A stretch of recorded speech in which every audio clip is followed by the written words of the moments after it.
and of Green Gables. Chapter 2. Matthew Cuthbert is surprised. Matthew Cuthbert and the sorrel mare jogged comfortably over the 8 miles to Bright River. It was a pretty road, running along between snug farmsteads, with now and again a bit of balsamy fir wood to drive through or a hollow where wild plums hung out their filmy bloom. The air was sweet with the breath of many apple orchards, and the meadows sloped away in the distance to horizoned mists of pearl and purple, while the little birds sang as if it were the one day of summer in all the year. Matthew enjoyed the drive after his own fashion, except during the moments when he met women and had to nod to them, for in Prince Edward Island you were supposed to nod to all and sundry you meet on the road whether you know them or not. Matthew dreaded all women except Marilla and Mrs. Rachel. He had an uncomfortable feeling that the mysterious creatures were secretly laughing at him.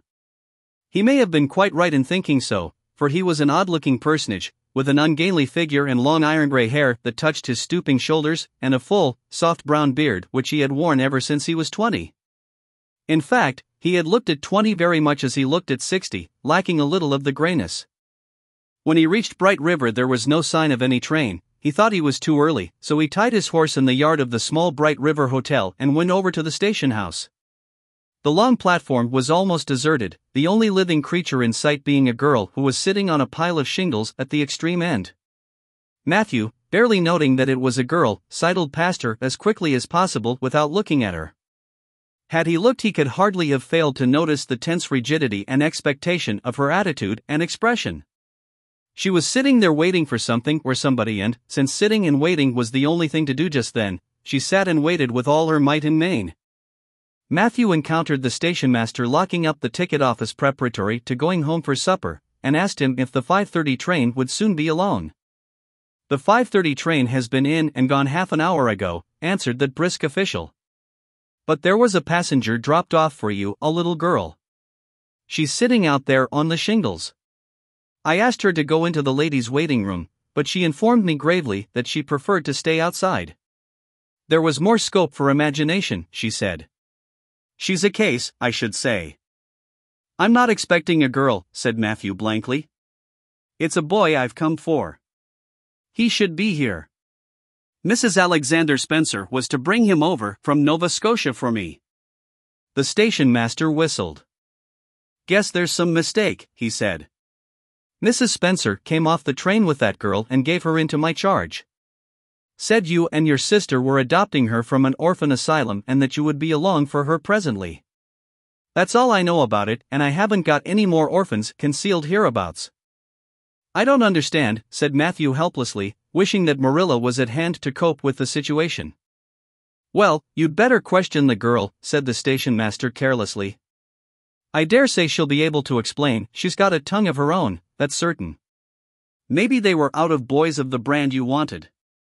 He walked jauntily away, being hungry, and the unfortunate Matthew was left to do that which was harder for him than bearding a lion in its den: walk up to a girl, a strange girl, an orphan girl, and demand of her why she wasn't a boy. Matthew groaned in spirit as he turned about and shuffled gently down the platform towards her. She had been watching him ever since he had passed her, and she had her eyes on him now.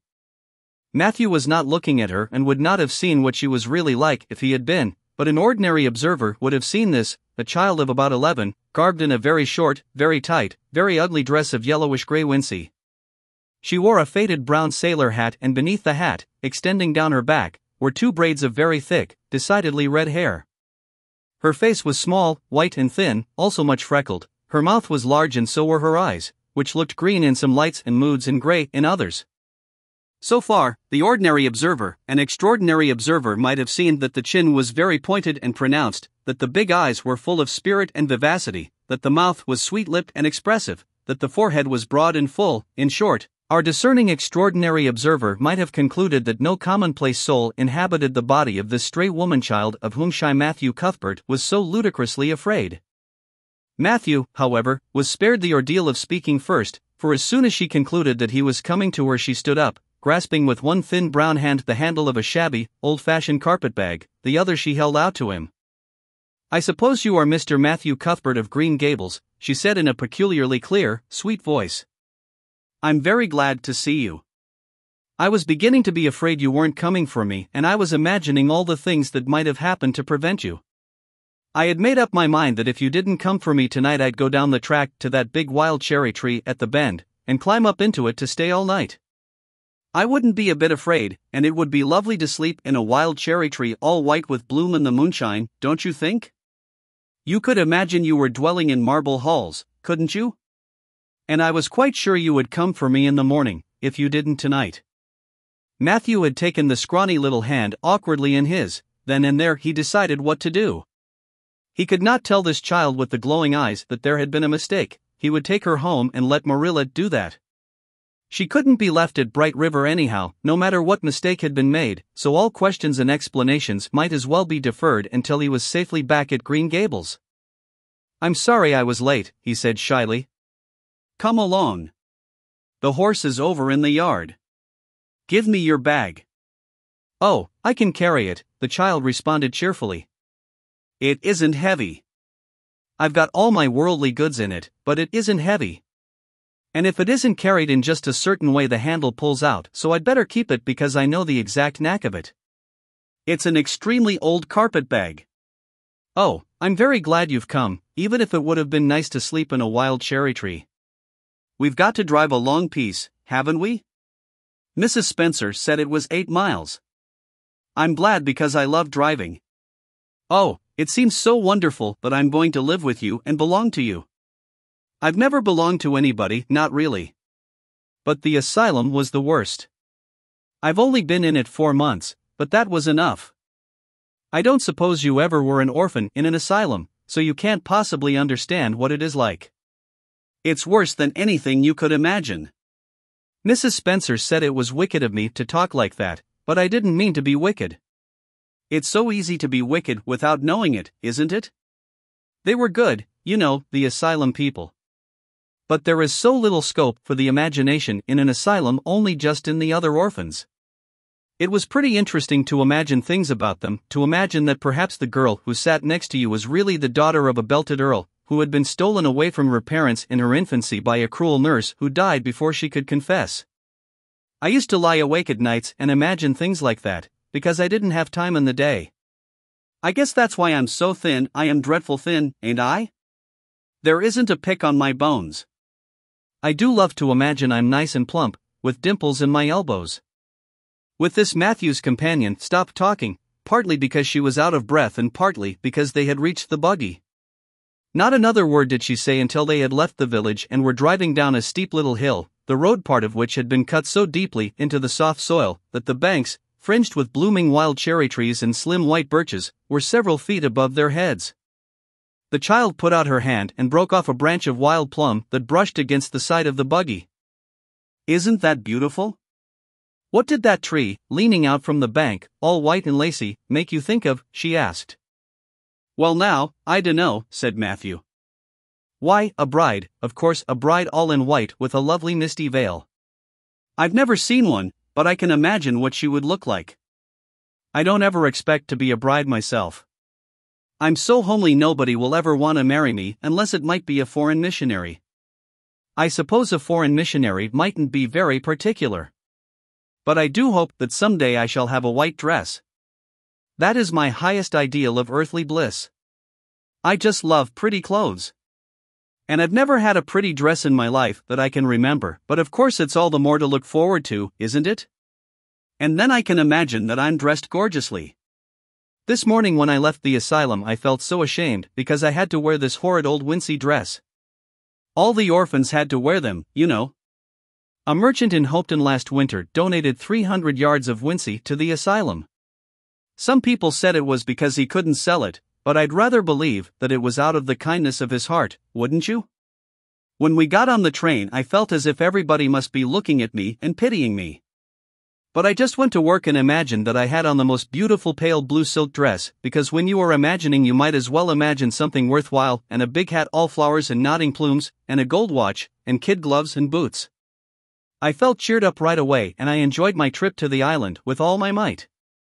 I wasn't a bit sick coming over in the boat. Neither was Mrs. Spencer, although she generally is. She said she hadn't time to get sick, watching to see that I didn't fall overboard. She said she never saw the beat of me for prowling about. But if it kept her from being seasick, it's a mercy I did prowl, isn't it? And I wanted to see everything that was to be seen on that boat, because I didn't know whether I'd ever have another opportunity. Oh, there are a lot more cherry trees all in bloom. This island is the bloomiest place. I just love it already, and I'm so glad I'm going to live here. I've always heard that Prince Edward Island was the prettiest place in the world, and I used to imagine I was living here, but I never really expected I would. It's delightful when your imaginations come true, isn't it? But those red roads are so funny. When we got into the train at Charlottetown and the red roads began to flash past, I asked Mrs. Spencer what made them red, and she said she didn't know, and for pity's sake not to ask her any more questions. She said I must have asked her 1,000 already.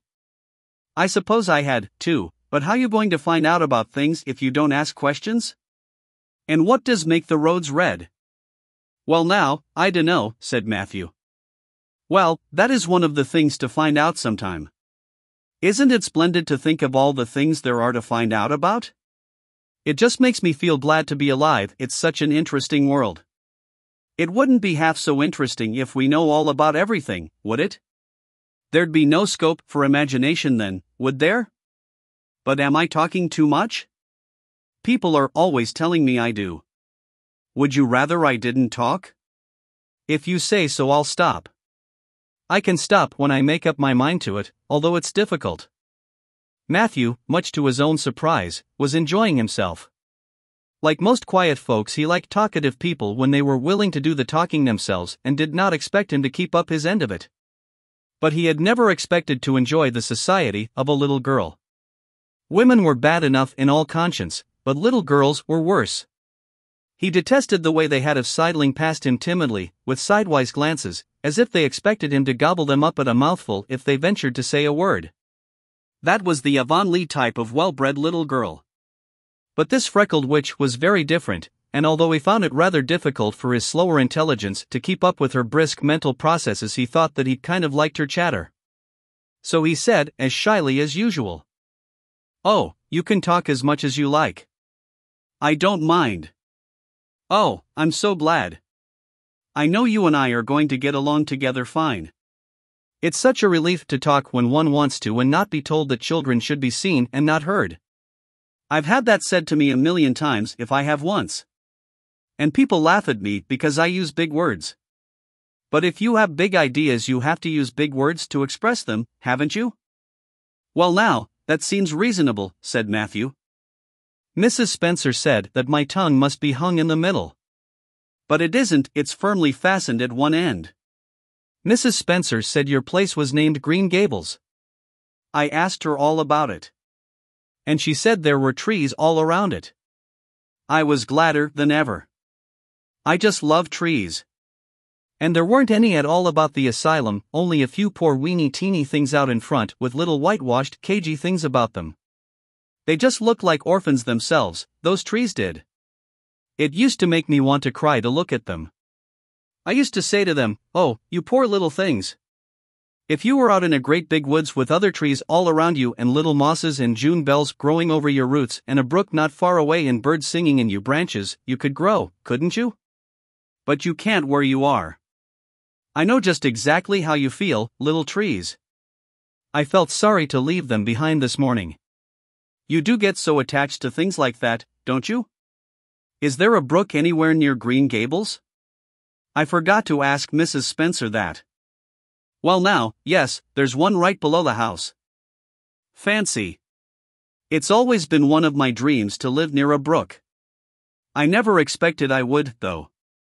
Dreams don't often come true, do they? Wouldn't it be nice if they did?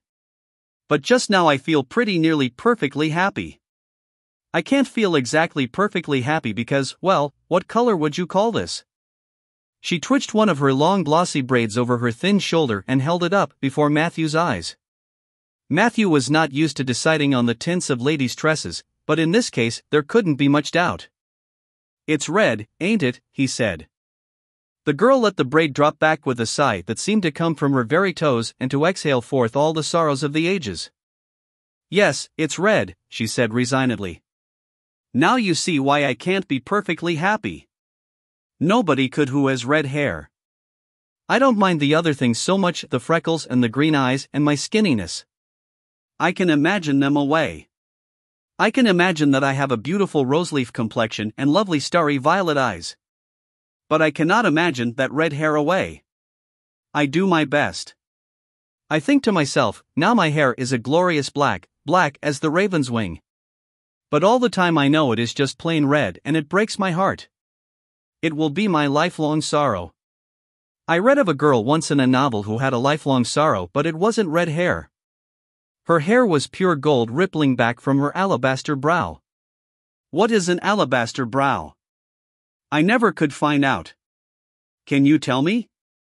Well now, I'm afraid I can't, said Matthew, who was getting a little dizzy. He felt as he had once felt in his rash youth, when another boy had enticed him on the merry-go-round at a picnic. Well, whatever it was, it must have been something nice, because she was divinely beautiful. Have you ever imagined what it must feel like to be divinely beautiful?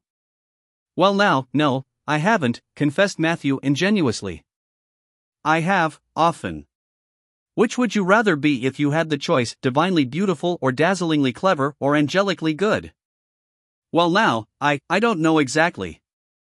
Neither do I. I can never decide.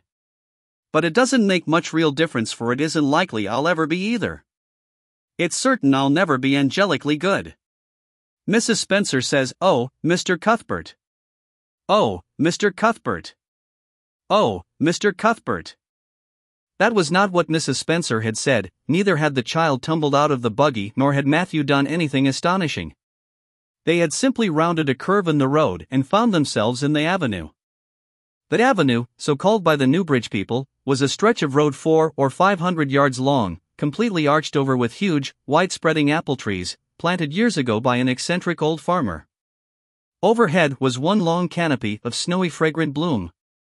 Below the boughs the air was full of a purple twilight, and far ahead a glimpse of painted sunset sky shone like a great rose window at the end of a cathedral aisle. Its beauty seemed to strike the child dumb. She leaned back in the buggy, her thin hands clasped before her, her face lifted rapturously to the white splendor above. Even when they had passed out and were driving down the long slope to Newbridge, she never moved or spoke. Still with rapt face she gazed afar into the sunset west, with eyes that saw visions trooping splendidly across that glowing background. Through Newbridge, a bustling little village where dogs barked at them and small boys hooted and curious faces peered from the windows, they drove, still in silence. When 3 more miles had dropped away behind them, the child had not spoken. She could keep silence, it was evident, as energetically as she could talk. "I guess you're feeling pretty tired and hungry," Matthew ventured to say at last, accounting for her long visitation of dumbness with the only reason he could think of. "But we haven't very far to go now, only another mile." She came out of her reverie with a deep sigh and looked at him with the dreamy gaze of a soul that had been wandering afar, star-led.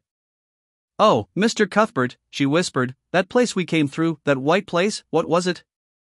"Well now, you must mean the avenue," said Matthew after a few moments' profound reflection. "It is a kind of pretty place." "Pretty?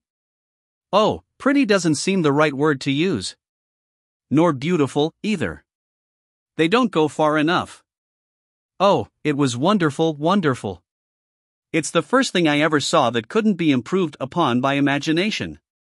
It just satisfies me here." She put one hand on her breast. It made a queer funny ache, and yet it was a pleasant ache. "Did you ever have an ache like that, Mr. Cuthbert?" "Well now, I just can't recollect that I ever had. I have it lots of time, whenever I see anything royally beautiful. But they shouldn't call that lovely place the avenue. There is no meaning in a name like that. They should call it, let me see, the White Way of Delight. Isn't that a nice imaginative name? When I don't like the name of a place or a person, I always imagine a new one and always think of them so. There was a girl at the asylum whose name was Hepzibah Jenkins, but I always imagined her as Rosalia de Vere. Other people may call that place the avenue, but I shall always call it the White Way of Delight. Have we really only another mile to go before we get home? I'm glad and I'm sorry. I'm sorry because this drive has been so pleasant, and I'm always sorry when pleasant things end. Something still pleasanter may come after, but you can never be sure. And it's so often the case that it isn't pleasanter. That has been my experience anyhow. But I'm glad to think of getting home. You see, I've never had a real home since I can remember. It gives me that pleasant ache again just to think of coming to a really truly home. Oh, isn't that pretty? They had driven over the crest of a hill. Below them was a pond, looking almost like a river, so long and winding was it.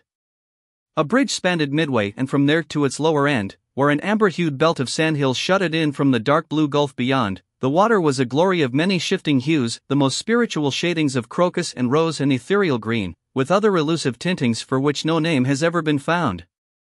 Above the bridge the pond ran up into fringing groves of fir and maple and lay all darkly translucent in their wavering shadows. Here and there a wild plum leaned out from the bank like a white-clad girl tiptoeing to her own reflection. From the marsh at the head of the pond came the clear, mournfully sweet chorus of the frogs. There was a little grey house peering around a white apple orchard on a slope beyond, and, although it was not yet quite dark, a light was shining from one of its windows. "That's Barry's Pond," said Matthew. "Oh, I don't like that name, either.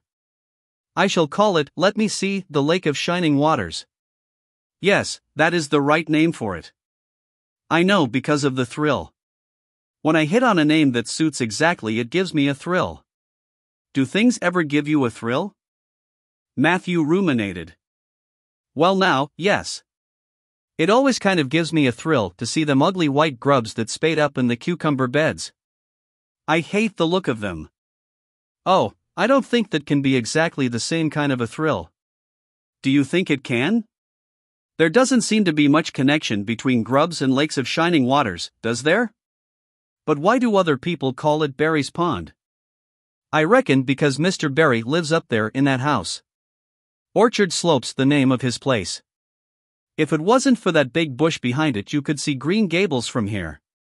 But we have to go over the bridge and round by the road, so it's near half a mile further." "Has Mr. Barry any little girls?" "Well, not so very little either, about my size. He's got one about 11. Her name is Diana." "Oh," with a long indrawing of breath. "What a perfectly lovely name." "Well now, I dunno. There's something dreadful heathenish about it, seems to me. I'd ruther Jane or Mary or some sensible name like that. But when Diana was born there was a schoolmaster boarding there and they gave him the naming of her and he called her Diana. I wish there had been a schoolmaster like that around when I was born, then. Oh, here we are at the bridge. I'm going to shut my eyes tight. I'm always afraid going over bridges. I can't help imagining that perhaps just as we get to the middle, they'll crumple up like a jackknife and nip us. So I shut my eyes. But I always have to open them for all when I think we're getting near the middle. Because, you see, if the bridge did crumple up I'd want to see it crumple. What a jolly rumble it makes. I always liked the rumble part of it. Isn't it splendid there are so many things to like in this world? There we're over. Now I'll look back. Good night, dear Lake of Shining Waters. I always say good night to the things I love, just as I would to people. I think they like it. That water looks as if it was smiling at me." When they had driven up the further hill and around a corner, Matthew said, "We're pretty near home now. That's Green Gables over." "Oh, don't tell me," she interrupted breathlessly, catching at his partially raised arm and shutting her eyes that she might not see his gesture. "Let me guess. I'm sure I'll guess right." She opened her eyes and looked about her. They were on the crest of a hill. The sun had set some time since, but the landscape was still clear in the mellow afterlight. To the west a dark church spire rose up against a marigold sky. Below was a little valley and beyond a long, gently rising slope with snug farmsteads scattered along it. From one to another the child's eyes darted, eager and wistful. At last they lingered on one away to the left, far back from the road, dimly white with blossoming trees in the twilight of the surrounding woods. Over it, in the stainless southwest sky, a great crystal white star was shining like a lamp of guidance and promise. "That's it, isn't it?" she said, pointing. Matthew slapped the reins on the sorrel's back delightedly. "Well now, you've guessed it. But I reckon Mrs. Spencer described it so's you could tell." No, she didn't. All she said might just as well have been about most of those other places. I hadn't any real idea what it looked like. But just as soon as I saw it, I felt it was home. Oh, it seems as if I must be in a dream. Do you know, my arm must be black and blue from the elbow up, for I've pinched myself so many times today. Every little while a horrible sickening feeling would come over me and I'd be so afraid it was all a dream. Then I'd pinch myself to see if it was real until suddenly I remembered that even supposing it was only a dream I'd better go on dreaming as long as I could, so I stopped pinching. But it is real and we're nearly home. With a sigh of rapture she relapsed into silence. Matthew stirred uneasily. He felt glad that it would be Marilla and not he who would have to tell this waif of the world that the home she longed for was not to be hers after all. They drove over Lynn's Hollow, where it was already quite dark, but not so dark that Mrs. Rachel could not see them from her window vantage, and up the hill and into the long lane of Green Gables. By the time they arrived at the house, Matthew was shrinking from the approaching revelation with an energy he did not understand. It was not of Marilla or himself he was thinking or of the trouble this mistake was probably going to make for them, but of the child's disappointment. When he thought of that rapt light being quenched in her eyes, he had an uncomfortable feeling that he was going to assist at murdering something, much the same feeling that came over him when he had to kill a lamb or calf or any other innocent little creature. The yard was quite dark as they turned into it, and the poplar leaves were rustling silkily all round it. "Listen to the trees talking in their sleep," she whispered, as he lifted her to the ground. "What nice dreams they must have." Then, holding tightly to the carpet bag which contained all her worldly goods, she followed him into the house.